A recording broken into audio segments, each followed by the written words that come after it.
5 June বিশ্ব পরিবেশ দিবস উদযাপন শালবাগানে সিআরপিএফ ক্যাম্পে মূলত আজকে এই দিবসটি উদযাপনে পরিবেশের উপর সচেতনতার বার্তা ছড়িয়ে দেওয়াই ছিল তার মূল লক্ষ্য। ত্রিপুরা বন দপ্তর, Tripura state pollution control board, techno India university, CRPF Agartala group সেন্টারের যৌথ উদ্যোগে এদিনের এই উদযাপনের অঙ্গ হিসেবে বৃক্ষরোপণ করা হয়। পাশাপাশি বৃক্ষরোপণ অনুষ্ঠানের উদ্বোধন করেছেন বনমন্ত্রী অনিমেষ দেববর্মা। এছাড়া উপস্থিত ছিলেন বন দপ্তরের পিসিসিএফ আর কে শ্যামল এবং PCCF P L Agarwal, pollution control বোর্ডের চেয়ারম্যান ডক্টর কে শশী কুমার সহ টেকনো ইন্ডিয়া ইউনিভার্সিটির ভাইস চ্যান্সেলর আর কে সাহা ও সিআরপিএফ গ্রুপ সেন্টারের ডিআইজি যতীন্দ্র কুমার রাজপুত সহ অন্যান্যরা। এ প্রসঙ্গে কি জানিয়েছেন বনমন্ত্রী অনিমেষ দেববর্মা, শুনুন।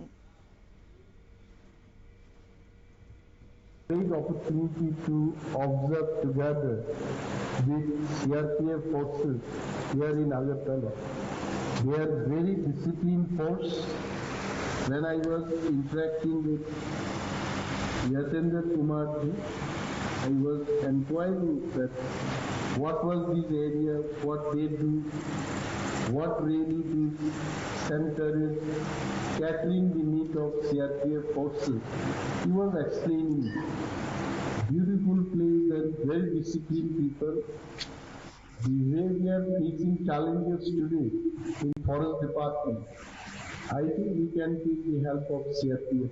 Last time also, I requested our PCCF. পরিবেশ রক্ষায় সচেতনতা বৃদ্ধি কার্যকরী পদক্ষেপ গ্রহণের উদ্দেশ্যে জাতিসংঘের উদ্যোগে 1972 সালে এই দিবসটি চালু করা হয়েছে। পরিবেশ দূষণ, জলবায়ু পরিবর্তন এবং প্লাস্টিক ব্যবহারের মতো গুরুতর বিষয়গুলি সম্পর্কে মানুষের মধ্যে সচেতনতা তৈরি করাই হচ্ছে মূল লক্ষ্য। এবং আজকের এই কর্মসূচিকে ঘিরে শালবাগানস্থিত সিআরপিএফ ক্যাম্পে এদিন 2 শতাধিক বৃক্ষ রোপণ করেছেন তারা। নিয়ে নিচ্ছি ছোট্ট একটি বিজ্ঞাপন বিরতির সঙ্গে থাকুন।